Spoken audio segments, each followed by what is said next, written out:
Gee, hard to believe that's all that's left of a seat, huh? It is hard to believe how little is left of Swissair Flight 111. Wreckage is scattered on the Atlantic like confetti. The pieces like this, the size of dinner plates, are the large ones. It is time-consuming work. All day, members of the Coast Guard and volunteers have been picking up the fragments. A shoe, a jacket. It is in the smallness of the debris that you can see the enormity of the disaster.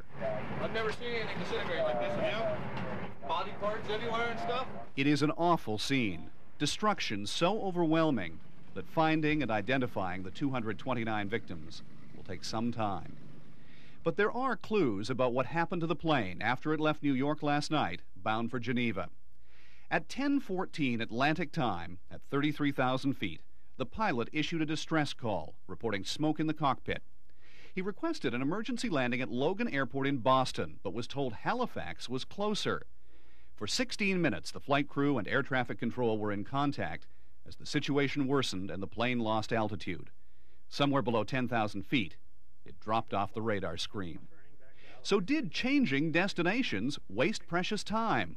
We haven't looked at the tapes in detail at this point, so that will be part of the investigation to determine the timings. The crash could be heard on shore. I heard the bang and got a jolt at the same time, and I thought something hit the house.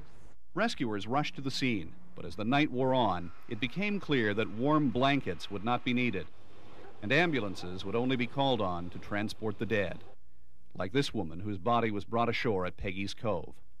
A temporary morgue has been set up at Canadian Forces Base Shearwater. And Swissair is flying many relatives of victims here to mourn. Our main focus right now is to take care of the families of the victims of the accident.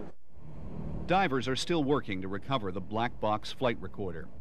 But while investigators can get on with investigating, rescuers must come to terms with the fact that there will be no one to rescue.